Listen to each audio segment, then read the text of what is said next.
Hi, I'm Jharna Chaktiani, co-founder of Prerna Foundation. Prerna Foundation is a social legal initiative started with an objective to educate the citizens about ease to access to justice through our legal literacy programs and aims to work towards an increased awareness about mediation for resolving any dispute. With an objective to promote and spread awareness about mediation among citizens, we are therefore coming up with a prep talk series on mediation. Understanding what mediation is? Mediation is a technique of facilitating dialogue or discussion between disputing parties with a neutral third party, that is a mediator, for bringing a mutual resolution to the dispute.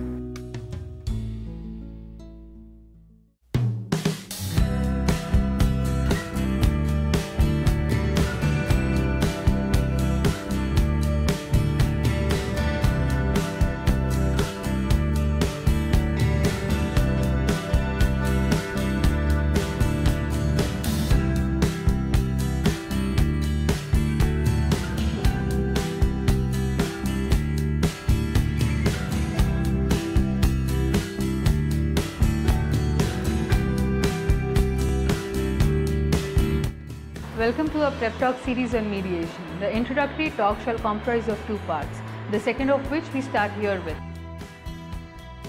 Welcome everybody to this Prep Talk series on mediation. Today we have with us Mr. Prathamesh T. Popat, who is a practicing lawyer at Bombay High Court and leader accredited and IMI certified mediator.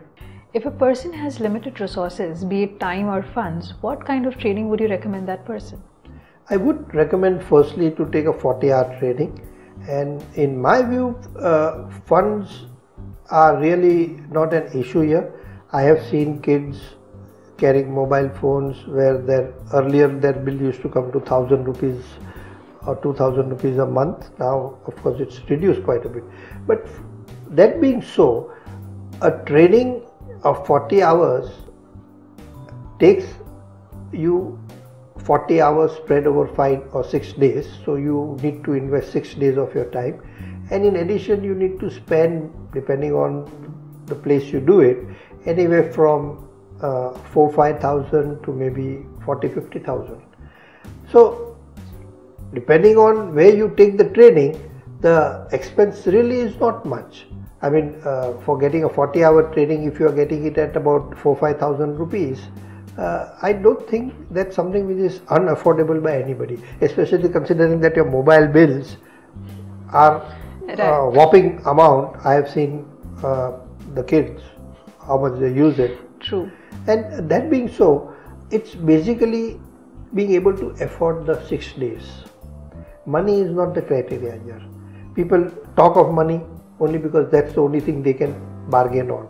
They know 40 hours is it, so they can't bargain on 40 hours. But I have had people arguing about that too. That, well, I have done already a 20-hour course, so can you just teach me 20 hours? It doesn't work that way. I don't know what you did for 20 hours. In fact, if you have done 20 hours, then I need 50 hours with you to wash off the 20 hours that you have learned, because I don't know what wrong things you may have picked up.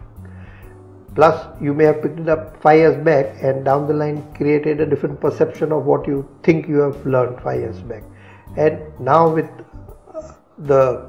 even the Supreme Court recommending a 40-hour course, by and large everybody is falling into line with the 40-hour course. So a 5 or 6 days investment is a must. You can't say you cannot afford it. In fact, I remember attending several of these meditation workshops, where also they say that you must put in a minimum of 2 hours every day, morning, evening, 1 hour, and that's also an investment.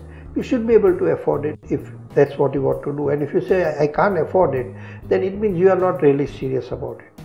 Let's be honest. So here comes the affordability of time and not in terms of money. Yeah, money, I'll tell you. I charge about 25,000 to 35,000 rupees minimum for 6 participants workshop. Right. So if I am looking at that way, then 6 participants usually you don't get.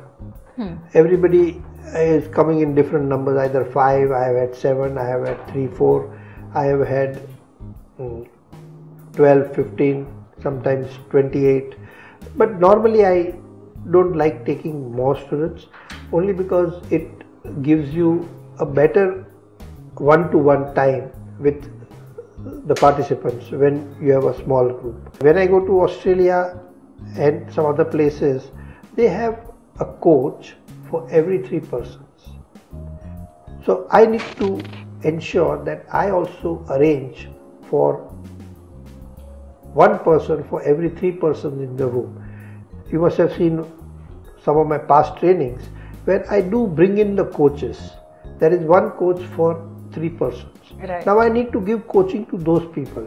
So these schools, colleges where I go to, they have the same 40-hour training, but it's a plain vanilla 40-hour training where you do not really get that intensivity of what I would expect you to get if you want to be sitting as a mediator.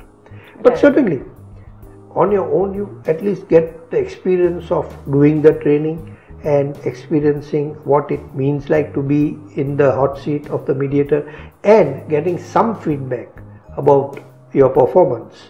So not that you don't get any value, you get a lot of value out of it, but to really get much more value out of it, you need to attend some intensive course where again, as I said, the participants are fewer and therefore the cost increases.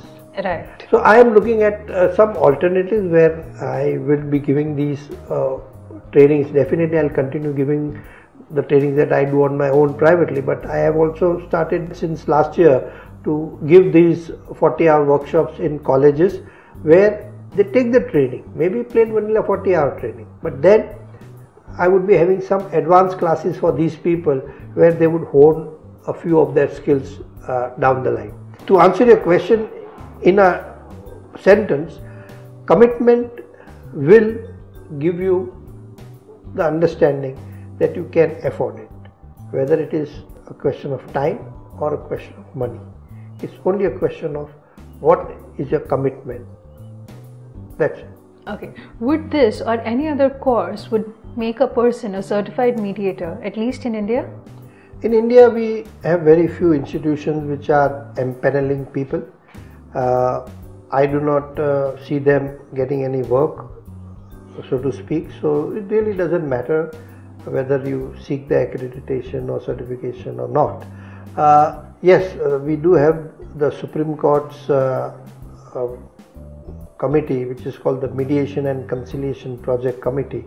They do these trainings across India, and they do have this thing about MCPC trained mediators who get to be on the panel of the respective high courts across the country. And yes, when the courts refer matters, they look at this panel to refer matters to them as mediators. And these normally, depending on the jurisdiction you are operating in, would be in any case very few and far in between. In some jurisdictions, in fact, it is the judges giving matters to other judges. So individuals like lawyers and others really have no opportunity to become mediators. But even where they are giving it to mediators, like in Delhi, Bangalore, 1 or 2 other places, Punjab, where unlike Maharashtra, where matters are going more to the judges, these places do have matters going solely to the lawyers, at least most of them.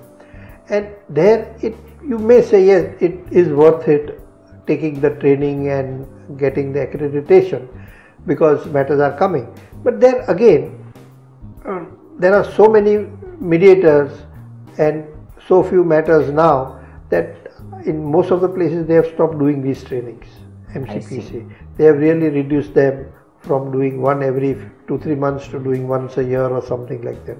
I don't know when the last one was done in Maharashtra. That being so, when you say I want to get accreditation, it is understood that you are seeking accreditation only so that you can be on the panel and you will get work. I see. Now, if you want to really take accreditation or certification, then there are a few organizations which are soon coming up. They are just around the corner because I know. And some of them will be open to public, and you could take the trainings that they recommend, and once you do that, then you could go through the process of coming on their panel, because you have to understand there is a basic difference between being a certified mediator and having a certificate of having taken the training. When you take the training, you have a certificate, but that does not mean you are a certified mediator. Oh. So when, for example, you come and take training under me, I give you a certificate of my organization.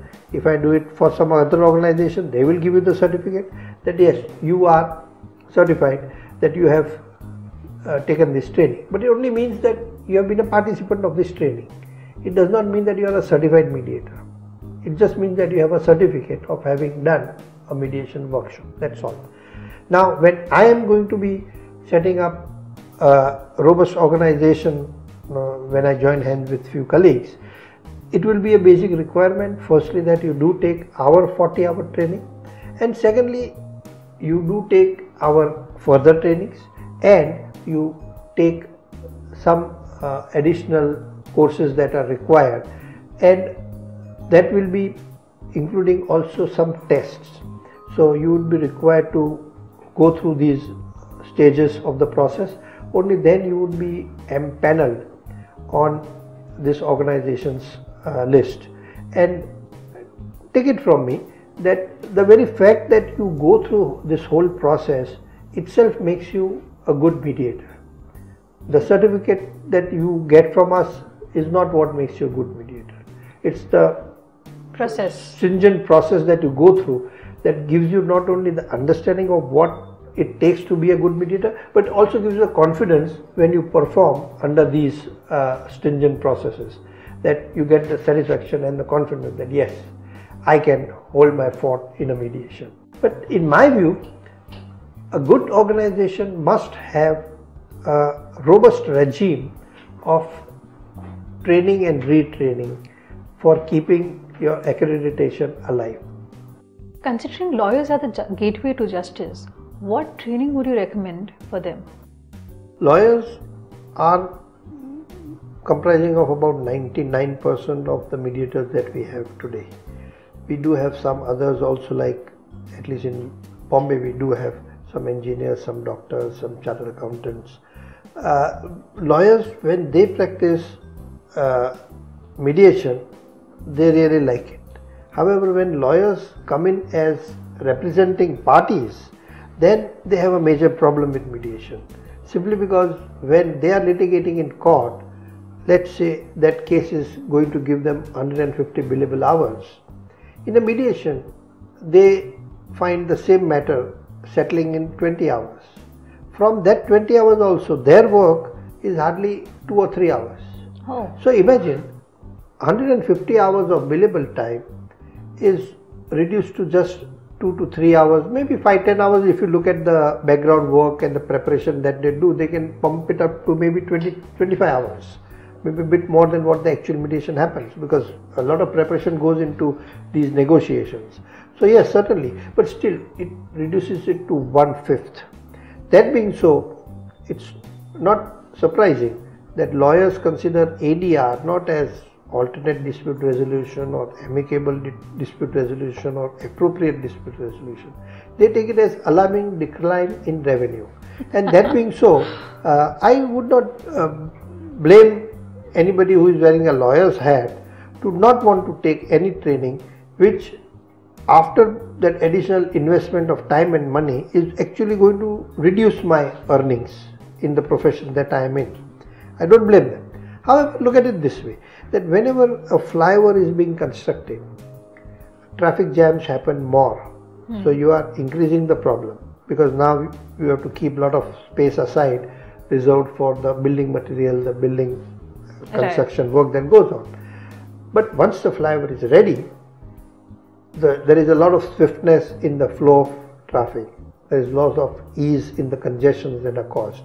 And once you have taken care of the ends also, the bottlenecks also will not happen, and traffic will move with great ease, smoothly, and that would even reduce the pollution. When you look at the footfalls on the flyover and compare that with the footfalls in the lawyer's office and the matters that come in and go out get resolved, you will find that, and this is a reality in the jurisdictions where they have started mediation a decade or two back, that mediation increases the number of matters that come to you. Today I may be having 50 matters, 100 matters, and they would each be taking 15 years. Against that, in mediation, I am having 50 or 100 matters every other month. In 2-3 months, I might be getting 50, 100 matters if I am a very flourishing and well established mediation office. I myself don't do that work. I am only a mediator, and I would, as a counsel, at the most appear as an advisor. An advisor is one who will assist the parties in going through the mediation process, where the advisor, unlike a lawyer who will argue his rights before the judge and therefore focus on the judge, an advisor would have a focus on the parties and help and support the parties in achieving their interests, not their rights, their interests. Okay. And that's where the real training of the lawyers comes in. If we can train them well to be advisors for the parties, their clients who go to mediation, then nothing like it. They would really not only love what they are doing, they would enjoy this preparation of negotiation and actual negotiation with the other side, and in the process they will find that they are not losing any money in the process of what they are doing, but plus they are doing two more things. They are building a reputation for themselves, and two, because of the quick turnaround time, they are getting a referral work. Right.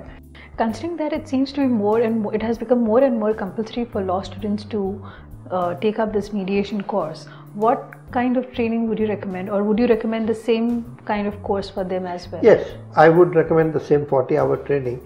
I must confess that students really don't require all that much. When you are a lawyer, you have got a lot of stuff written in your brain, so you need to rub off quite a bit, for which 40 hours is also insufficient. But normally a student, young person, for him 16-20 hours is good enough for training, and doing anything more would make them impatient about the whole thing. At the same time, as I said, the world that you live in, you have to abide by their rules. So if 40 hours is the norm today, that's what you need to stick to. So even students, though they really don't need to, will have to stick to the 40-hour regime of the basic course, and then do the advanced courses as and when required. By what I mean by required is, they have had some experience, maybe in some role play, maybe in some moot court, maybe in some competition, and maybe in their own peer mediation. Whatever be the experience they have had, they can come to an advanced class and learn a bit more of the skills being taught there, and then in the process mention about the issues faced by them, weave it into whatever is being taught, and get some clarification on what they would require to do the next time they are faced with a similar situation. I see.